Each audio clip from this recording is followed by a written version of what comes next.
on gratitude and life, the first one from Harold Kushner. I was sitting on a beach one summer day watching two children, a boy and a girl, playing in the sand. They were hard at work building an elaborate sand castle by the water's edge with gates and towers and moats and internal passages. Just when they had nearly finished their project, a big wave came along and knocked it down, reducing it to a heap of wet sand.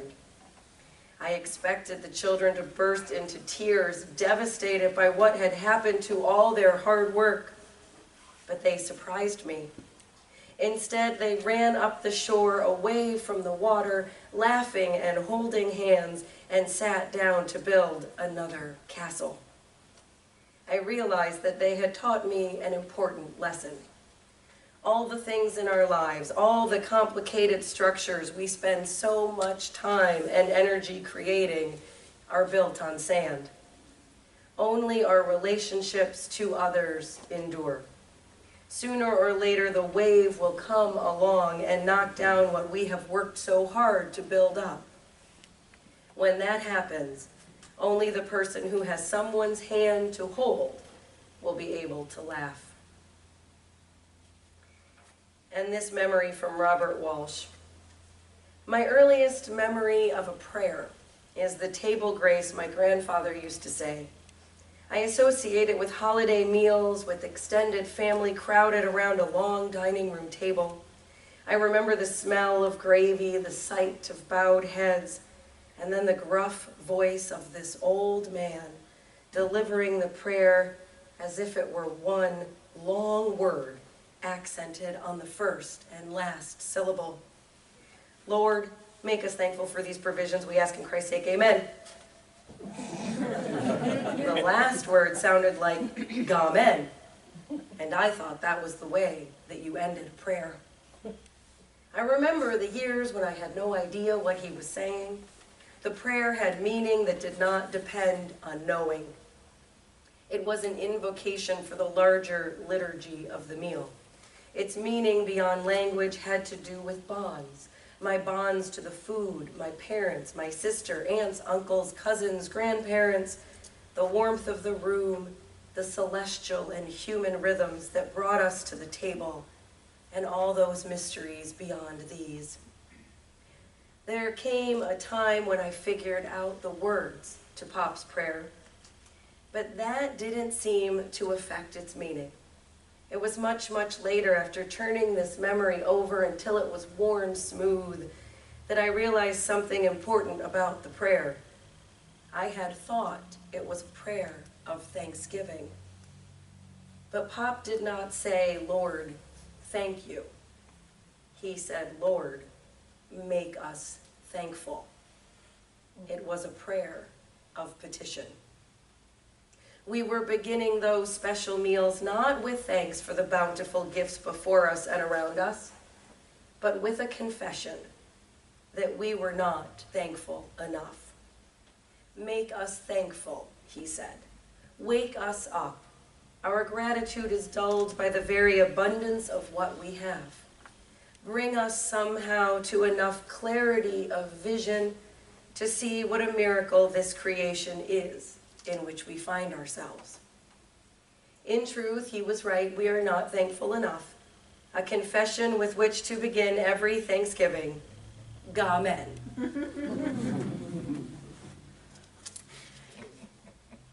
So Jane Kenyon wrote a poem that is entitled Otherwise. I got out of bed on 2 strong legs. It might have been otherwise. I ate cereal, sweet milk, ripe, flawless peach. It might have been otherwise. I took the dog uphill to the birch wood. All morning I did the work I love. At noon I lay down with my mate. It might have been otherwise. We ate dinner together at a table with silver candlesticks. I slept in a bed in a room with paintings on the walls and planned another day just like this day. But one day I know it will be otherwise. Kenyon wrote this poem in 1993 upon hearing of her husband Donald Hall's cancer diagnosis. Surprisingly, it was Kenyon, not Hall, who died a year later at the age of 47 from a fierce and swift onslaught of leukemia. Otherwise came unexpectedly for her. With the sunrise one day, with no regard for the perfect peach, the dog, the candlesticks, her life suddenly became otherwise. Yet the poet found ways to remain truly grateful. During her final days, she wrote a poem that she called Twilight After Haying. Yes, long shadows go out from the bales, and yes, the soul must part from the body. What else could it do? These things happen. The soul's bliss and suffering are bound together like the grasses. The last sweet exhalations of timothy and vetch go out with the song of the bird. The ravaged field grows wet with dew. To the last, she lived a life filled with humility and gratitude. She found what you could call a life of absolute thankfulness. The essayist Gary Roberts wrote about her that her poetry was acutely faithful to the familiarities and the mysteries of home life. It's distinguished by intense calmness and gratitude in the face of both joyous times and immense tragedy. In times of great abundance, gratitude can come so easily that it seems like an effortless, natural reaction. When something wonderful happens, it's difficult not to feel grateful. But such automatic gratitude, such absolute thankfulness can desert us in times of adversity and loss. Suffering takes away the easy gratitude, and we search to find ways to regain the ability to appreciate the good things we still enjoy, the pleasures we once shared, to ward off the depression, anger, resentment that could be so much easier. There's a story that says a spiritual teacher was once asked, what is the worst karma a person can undergo? What is the greatest difficulty in this life?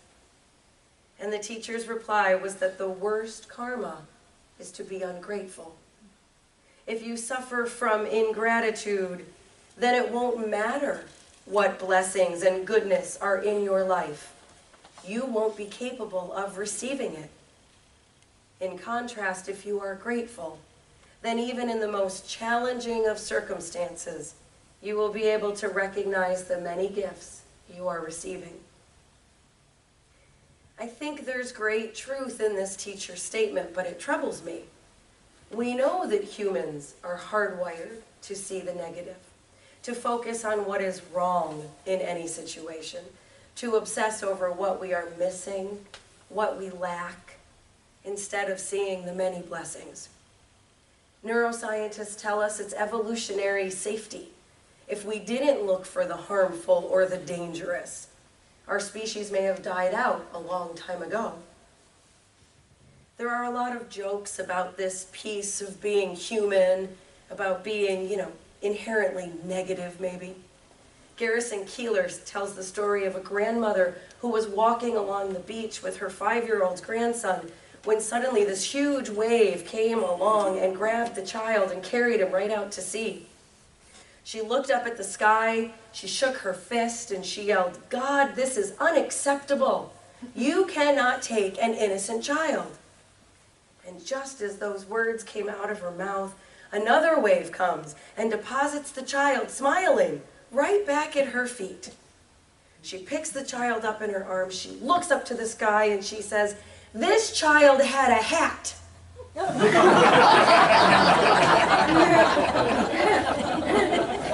Now, if this is our response to life circumstances, then we're going to be living with the worst karma ever. How we overcome this tendency to see and focus on what's wrong and find ways to live from a place of gratitude is a bit of a mystery. So I went on a search for some guides. Those whose lives have held up under adversity, or who realized that gratitude is more than an attitude, but a practice, a discipline, a way of being in the world that changes you and those around you.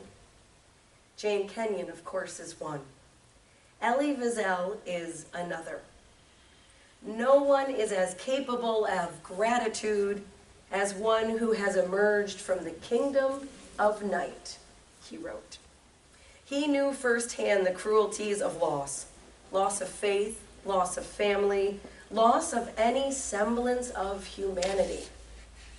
He was asked during an interview whether after all the tragedy that he had witnessed, did he still have a place inside of him for gratitude? And his response was, absolutely. Right after the war, I went around telling people, thank you just for living, for being human. And to this day, the words that come most frequently from my lips are thank you. When a person doesn't have gratitude, something is missing in their humanity. A person can almost be defined by their attitude toward gratitude. For me, every hour is grace, and I feel gratitude in my heart each time I can meet someone and see them smile. For Wiesel, gratitude is the key that helps us escape from the kingdom of night, those moments of suffering that trap us in despair. Searching for and being thankful for what is positive breaks the stronghold of suffering. He said this simple process can transform your life. If the dust settles and you are still standing, there's a reason for it. Now start walking. You can leave the kingdom of night. You can start walking toward the gates right now. Your freedom begins with being thankful for the little things, gaining courage and strength to reach for the big things. Gratitude is the way the heart remembers. Remembers kindness, remembers cherished interactions with others, the compassionate acts of strangers, the surprise gifts, the surprise moments of beauty. By remembering, we honor and acknowledge the many ways in which who and what we are is connected to the gifts and the support of others. How we've been shaped by those who have loved us. How we've been guided by many hands. Elie Wiesel reminds us that paradoxically, it is in gratitude that we must recall the bleak times as well as the good times. Our gratitude bears witness to the suffering. When suffering occurs, our gratitude can take on a defiant character, a vigorous determination to stay grateful in spite of what has happened. This defiant gratitude is a gift that he and other survivors of atrocities give to each of us. In coming close to death, he showed us how to live. In the midst of dehumanizing conditions, he taught us how to be human. I also found The Father of Gratitude, which I think is such a great title, in rediscovering the work of Brother David Steindl-Rast. He's a Benedictine monk, a scholar, a teacher, and a prolific writer. His message is essentially simple. He says, gratefulness is the full response of the human heart to the grace of all that is. He gives us an easy way to remember. He says we learn gratitude just as we learn to cross the street. Stop, look, go. The first step is stop or wake up. Cultivating gratitude begins with an act of acknowledgement. He said, to begin with, we never start to be grateful unless we wake up. Wake up to what? To surprise, to blessing, to life. And then we take this moment to pause and we look. What am I grateful for in this moment? What can I find? He said there's this simple question that helps you practice this second step. What is my opportunity here? You'll find that most of the time, the opportunity that a moment gives to you is an opportunity to enjoy. Enjoy sounds, smells, tastes, texture, colors, with still deeper joy, friendship, kindness, patience, faithfulness, all of those gifts that soften the soil of our heart like a warm spring rain. This step, look, brings me back to Kenyon's poem and the recognition of awe and the knowledge that tomorrow, for any of us, might be otherwise. Enjoy this moment, this day. I hold this vivid memory of my grandmother sitting at her kitchen table during some family holiday. She's looking at her 7 grown children all bustling around with her, who knows, 20+ grandchildren running around. And she's holding the newest one, who's really tiny. And she's looking at the absolutely exhausted parents. And she's saying, the days are long. The nights are even longer. But the years, those years are so very, very short. Now, in my young mind, I saw her, as the wise woman on the hill giving us this Zen koan to work out. Some puzzle we had to solve. It wasn't solved until I had children of my own and I had this moment of clarity where I realized how right she was.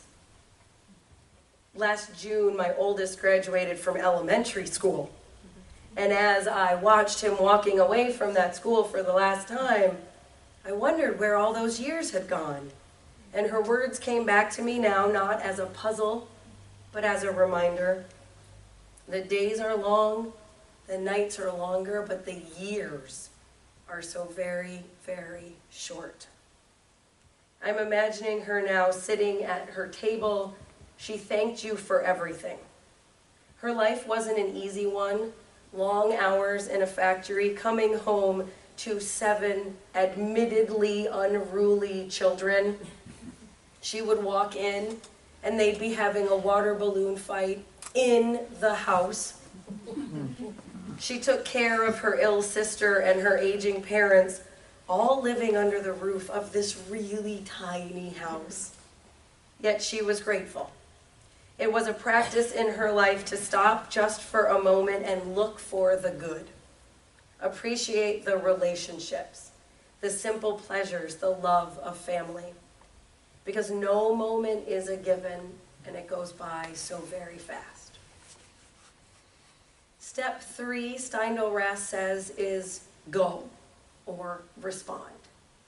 Once we're in the habit of being awake to surprises, being aware that each moment offers us an opportunity, it becomes possible and even easy to respond, especially when we are offered an opportunity to enjoy. He says, when a sudden rain shower is no longer an inconvenience, but a surprise gift, you will spontaneously rise to the opportunity for enjoyment. My simple recipe for a joyful day is this: stop and wake up. Look and be aware of what you see.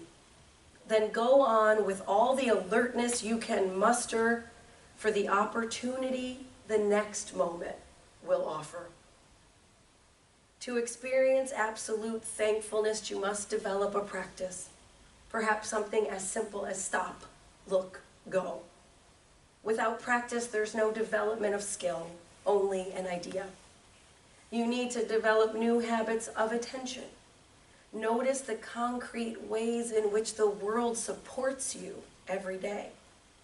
Write thank you notes to the people in your life and actually send them.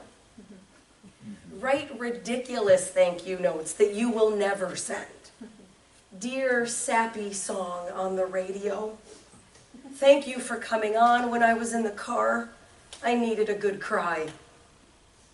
Dear headache, thank you for kicking in today and reminding me that I need to take self-care seriously.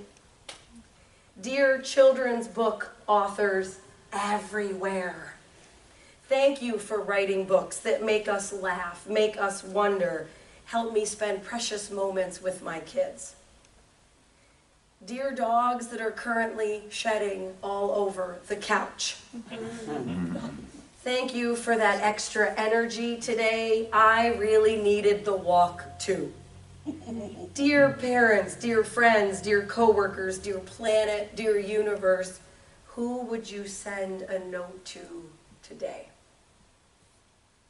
A life of thankfulness comes from putting ourselves forward in the world and seeing ourselves not as separate, but as connected. We see ourselves in relationship with everyone and everything. We allow ourselves to embrace the mystery, see the beauty, feel the pain, stop, look, and go, finding ways to get up and be grateful again and again. So our final thoughts come from a poem called Welcome Morning by Anne Sexton. There is joy in all. In the hair I brush each morning, in the cannon towel newly washed that I dry myself with each morning, in the chapel of eggs I cook each morning, in the outcry from the kettle that heats my coffee each morning, in the spoon and the chair that cry, hello there, Anne, each morning, in the Godhead of the table that I set my silver plate cup upon each morning. All this is God right here in my pea green house each morning.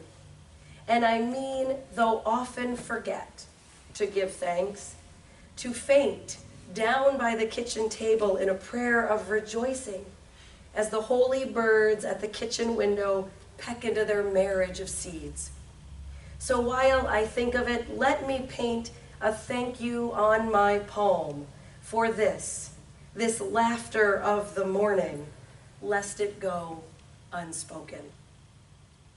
May we go forward each day uttering that one all-purpose prayer from the depths of a grateful heart. Thank you. Thank you for giving me life in this precious moment, good, bad, or otherwise. I'm looking at the time, and it's about 7 minutes to.